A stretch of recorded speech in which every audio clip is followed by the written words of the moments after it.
And cell fractionation, یہ ہمارا topic ہے ایفیسی کے پارٹ 1 میں لیکچر 3 ہم آج سیکھیں گے۔ میرا نام ہے ڈاکٹر خوشنود الرحمان اور ہم آج سینٹریفیوگیشن کے بارے میں سیکھیں گے۔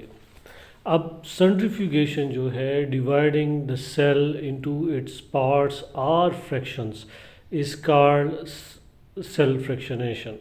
سیل کے ہر organelle part, cell membrane, mitochondria, plastid, nucleus, اس کو الگ الگ کرنے کے ٹیکنیک کو اس کو فریکشنیشن کہتے ہیں۔ سیل کے کو فریکشنز میں ڈیوائڈ کرنا، سیلز کو فریکشن الگ الگ کرنا، اس کو سیل فریکشنیشن کہتے ہیں۔ اب سیل فریکشنیشن جو ہے it is done in a centrifuge machine. اب سینٹریفیوج مشین کیا ہے؟ یہ ایک خاص قسم کا ڈیوائس ہوتا ہے اور اس مشین سے جو پروسیس سے گزارا جاتا ہے ہوموجینیٹ کو، جو مکسچر کو، اس کو سینٹریفیوگیشن کہتے ہیں۔ And the process is called سینٹریفیوگیشن۔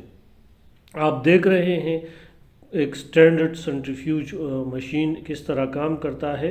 اس میں کچھ ڈیوائسز لگے ہوتے ہیں، کچھ موٹر لگا ہوتا ہے جو اس کو روٹیٹ کرتا ہے، ایک خاص جی سے یا آر پی ایم سے روٹیٹ کرتا ہے، اور ایٹ دی اینڈ اس کے اینڈ میں پلٹ بن جاتا ہے اور اوپر ایک لیکوڈ بن جاتا ہے۔ پلٹ یا پریسیپیٹیٹ اس کو کہتے ہیں اور اوپر کے لیکوڈ کو سپرنیٹنٹ کہتے ہیں۔ اس سے پہلے جو مکسچر ایک جیسا ڈالا جاتا ہے اس کو ہوموجینیٹ کہتے ہیں۔ یہ ایک بہت بڑا بریک تھرو ہے، اس کی وجہ سے بائیولوجی میں انقلاب برپا ہوا ہے۔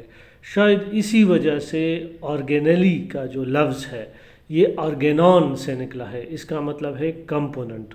ہم ایک عام سٹینڈرڈ اس میں جب ڈالتے ہیں سینٹریفیوگل فورسز کی وجہ سے یہ سپن کرتا ہے، سسپینشن اس کی سپننگ ہوتی ہے، اور سسپینشن جیسے ہی سپن کرتا ہے آپ یہ درمیان والے تھرڈ ٹیوب میں دیکھ رہے ہیں اوپر کے کہ اوپر سپرنیٹنٹ بن گیا ہے اور نیچے پریسیپیٹیٹ یا پلٹ بن گیا ہے۔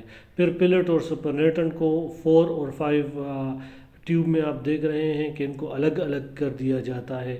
آفٹر ڈیکنٹیشن یا اس طرح سینٹریفیوگیشن کے بعد ان کو الگ الگ کر دیا جاتا ہے۔ اس پروسیس کو بیسیکلی ایک سمری ہم کہہ سکتے ہیں کہ یہ سینٹریفیوگیشن ہے۔ اب cell fractionation can isolate various component of cell including organelles according to their particular size and density۔ سیل میں سب سے ہیوی آرگینیلی جو ہے وہ نیوکلیس ہے۔ نیوکلیس کے بعد پلاسٹیڈ، مائٹوکانڈریا، ٹھیک ہے، اور سیل میمبرینز اور اس طرح کے دوسرے، اور حتیٰ کہ رائبوسوم اور پھر انزائمز تک بات پہنچ جاتی ہے۔ تو اس کمپوننٹس کو جو ہے وہ سینٹریفیوگل فورس کی مدد سے اس کی سپیڈ جس کو جی کہتے ہیں، یہ ڈیپینڈ کرتا ہے سینٹریفیوج مشین کے اوپر، اس کی مدد سے الگ الگ کیا جاتا ہے، آرگینیلیز کو آئسولیٹ کیا جاتا ہے۔ اس پروسیس میں مختلف قسم کے ٹیکنیکس یا سٹیپس انوالوڈ ہیں۔ پہلا سٹیپ جو ہے فارمیشن آف ہوموجینیٹ ہے۔ The first step is the grinding of the tissue in a liquid medium of a proper osmotic concentration to form a homogenate۔ اب ہوموجینیٹ جب بنایا جاتا ہے بھائی تو ہوموجینیٹ اس طرح آئسوٹونک سلوشن میں بنایا جاتا ہے۔ آپ کو پتہ ہے کہ سیل میمبرینز اور نیوکلیئر میمبرین اور باقی جتنے بھی ڈبل میمبرینک آرگینیلی ہیں، پلاسٹڈز، ان کے میمبرینز بڑے ڈیلیکیٹ ہوتے ہیں۔ اگر آپ ان کو پراپر آسماٹک پریشر نہیں والا سلوشن نہیں دیں گے، آئسوٹونک نہیں دیں گے تو یہ ختم ہو جائے گا۔ تو اس لیے سب سے پہلے ہوموجینیٹ بنایا جاتا ہے۔ پھر ہوموجینیٹ کو سینٹریفیوج مشین میں سپن کیا جاتا ہے، اس کی سپننگ کی جاتی ہے۔ پہلے سلو کیا جاتا ہے، پھر آہستہ آہستہ سپیڈ بڑھائی جاتی ہے۔ تو سب سے پہلے آپ کے پاس سیل میں نیوکلیس آ جائے گا۔ سب سے پہلے آپ کے پاس سیل میں